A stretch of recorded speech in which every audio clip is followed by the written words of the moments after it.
Homer, when he was little, he's only taken a couple baths in his life, and before his mom died, and he didn't like them. It didn't tell you why. I guess he felt like a potato.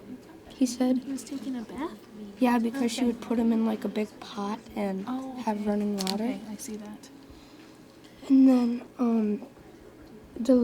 Homer thought the lady in the red hair she needed a breath mint, and she bought a bag of licorice for him and a mint for her, and she said, "It's for my breath." Oh. It's like she read his mind. Oh, okay. These are some really good thoughts. Do you think that we can maybe beef them up a little bit and talk back to them a little bit to see if we can throw some more theories about Homer?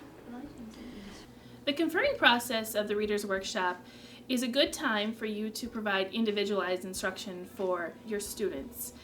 You get to know their reading history, their reading experiences, and then you're able to use the knowledge that you get from them in the conferring section to drive your instruction further.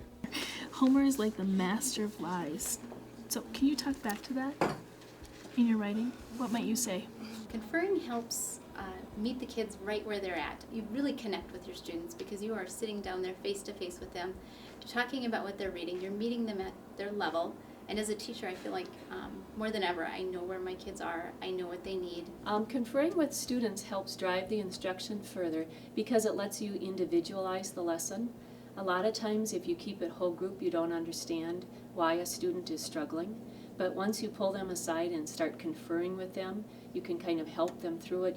They maybe need a little bit more modeling, and you can practice the strategy together.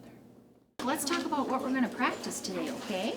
Do you remember some of the things that we've been practicing when we've been up here? Like, do you remember stretching words, and we've been practicing flipping the sounds, like to get a different sound in a word to figure it out? And looking at the pictures too. Okay, and what did you decide you're going to read a little page from today? Let's look. That toad is mine. Okay, let's see how it goes. And we're just going to read a page of this, and then we'll get a different book out, okay? All right. Oh, and you know what I noticed today?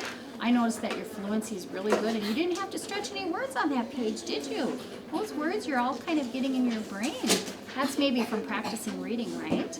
Let's look and see what else we have in that book box. Let's hand me your book box, and let's find another book. And let's try to get one that's got some challenging words in it so we can maybe practice a little bit of that stretching. It's really important for the children to read their books for a sustained period of time. They absolutely love getting their book boxes and really thinking through the story and rereading some of the stories and really making them come alive for them.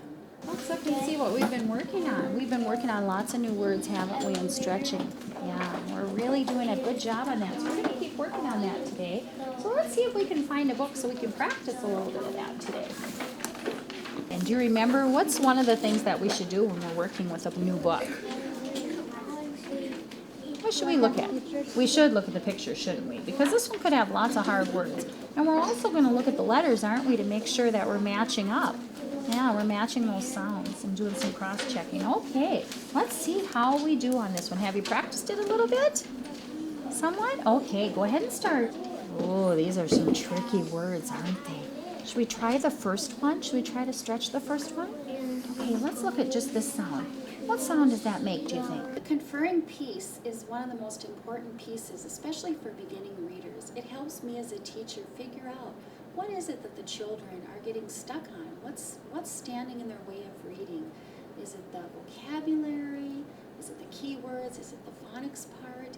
Also, are they comprehending what they read? So by diagnosing that on a daily basis, it really helps the children learn.